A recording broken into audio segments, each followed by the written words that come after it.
the intention is very, very narrow. A city, through an ordinance, you have a bar,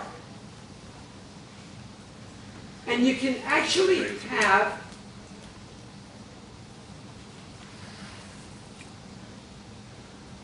keep raising the bar. You will have a base and a cap for your quote-unquote green building, right? So what's going to happen is this. You have a base, and now it's 2010. Very likely, the base will move, and the cap will move. My assumption is 2013. But no one says that it's not going to move anywhere else. The other one says, you have these different scales. The city, state buildings were silver, now are going to be called Tier 2. Right? Now, if you work with state institutions like UCIs, etc., they have their own mandate. That means that no one stops them to add the bar or change the bar. Right? So those are the elements. Now, once again, I like this concept.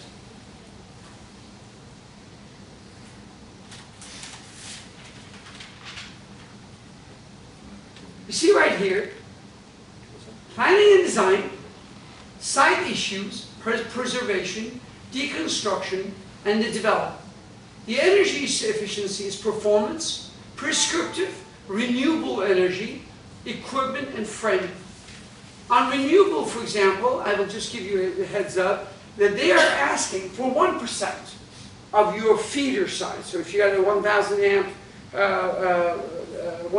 amp service, 10 amp, 1% will be solar.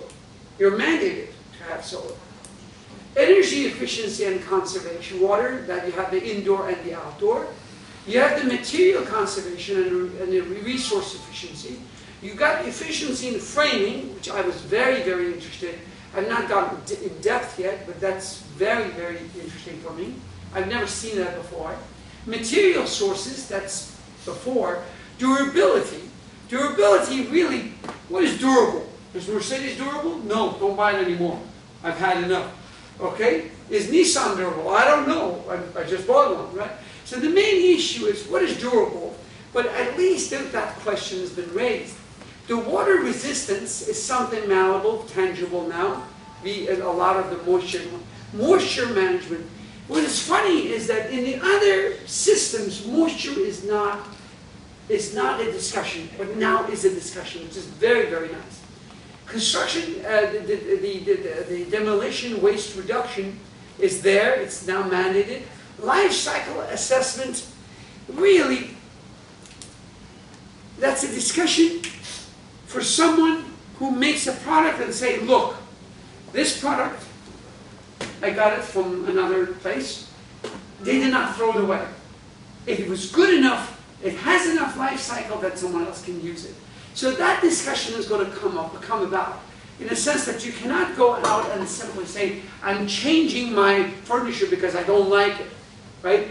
The question is, if it is good, give it to somebody else. If it is flimsy and it falls apart, it doesn't have a life, it's not durable enough to have a life cycle. The other one is environmental quality. Now, I want to give you something about fireplace. Right? The fireplace in here, why is fireplace here? Anyone? The most inefficient element in your house is called a fireplace. It is there just for the show. So I have money, thank you, right? That's it, right? Right? You have a Mercedes, I have money. That's show off, right? Just because of it. Now, what is the original word for fireplace in Latin? Focus.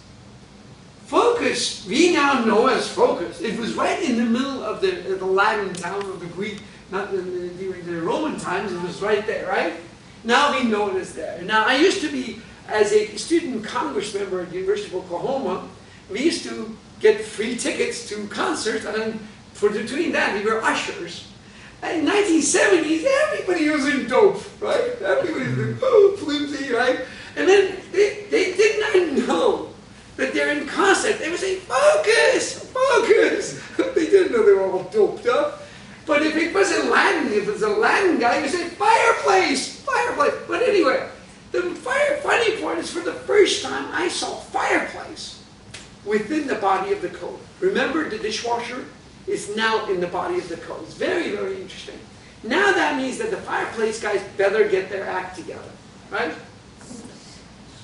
Pollutant control, once again, that is the air movement to where does the pollutant is generated, how do you control it, how do you sustain it? And the other one is indoor moisture. What about indoor moisture? Fungi, the mildew, all the bacteria, etc., etc. And I can talk about it for hours. Don't let me stop, right? You gotta go home. Radon. What about radon? Radon has the same issue as methane, right? Where does methane come from? Methane that we go in, especially in Los Angeles, right now there's a major, major issue if you're doing any power issue and you're doing digging. You got to look up a map and find out where methanes are.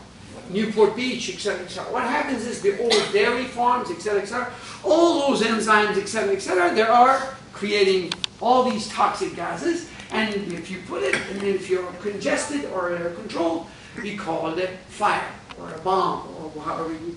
So radon is the same thing, but more towards Colorado, where you got, if you got lead, lead is the granddaughter of uranium. By the way, you all didn't know the following thing. Let me just write it down. This is funny, only because I gotta do this for you. You will find out why I do what I do here. I have a bachelor's, I have a high school diploma from Oklahoma City, Western Heights, right? I have a BS in nuclear. I have a BS in mechanical, a MS in nuclear, and PhD in nuclear, right? I should have actually been in Colorado because they got radon. And what happens in radon? The same thing, but far worse. But do you tell people in Colorado, please don't build a house here? The whole state has a radon, like we have methane, right? So, as a nuclear engineer, as soon as you see radon, what do you say? So what do you think of? That has all the other organic, all the chemicals, etc., all the leads and all the. It goes through uranium, all of its family. It comes through. Boils down to radon, which is, what is uranium, is 235,000 years of lifetime, half-life. So is that going to go away? And you cannot tell people of Colorado, please move, right? Go home. Have you seen that discussion, go home? The question is, where is home? You're not going to leave Colorado. So you have to live with it. How do you do it? You control it. You control it. What do you do with methane? You control it. You live with it. As long as it does not have a damage. The problem that you have if your houses have methane and you're on the first floor in the basement and you got a kid that is very susceptible to all the medications, etc., radon is not good for anyone. Forget about that kid. Hence, a friend of mine in Colorado, an architect, he called me, we had a major discussion. Comfort. What is comfort? Are you comfortable? It's an abstract term. Are you comfortable? No, it's too cold in here. Too cold. I got to turn it off. I had to ask if 80% of you are happy and Richard is not happy. If someone say, Richard, I don't care. The word comfort is a moot point. It is a question that you ask from 100 people and you get a consensus. Right? I'm going to turn it off, by the way. What is happening is this. What about odor? Some of you have heard me about, what is odor? You go to people and say, honey, you smell bad? Have you done that? Honey, you're bad. What is the unit of odor? It's a Latin word. The word is off. So if you're clean, taking a shower, etc., you're about 15 to 18 off. If you just had a smoking body, you're about 25. A dead rat is 85 after 1 week, right? So honey, you're 35 off. Go take a shower. Is there an off meter? No. Only dogs have it. But, the question is, can you measure it? That's the problem.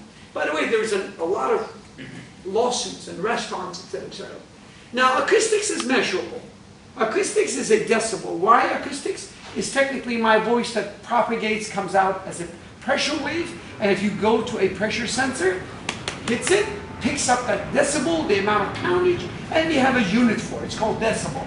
You have a very low voice and a high voice, and we collect that, and we have an average of A, B, C, and we sue somebody, oh, you're too loud.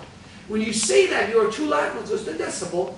Did you do it in A averaging, B averaging, or C averaging? We just did KUSC. We could not select this particular product. We had to go to another product because the acoustical engineer did not have enough acoustical data. Why KUSC? We were doing the studios, 98.7, right? So that's the issue. The acoustics is there. And by the way, between the two residentials, you have to have STC. What is STC? That's it. Hold on, Richard Haggett. He gets a cookie. Sound transmission coefficient. And what happens is you go to a group like the Gypsum Board Association. You look it up and you design it, and it has an ICC number, right? So all of that is it because you want to make sure you don't get sued. Now,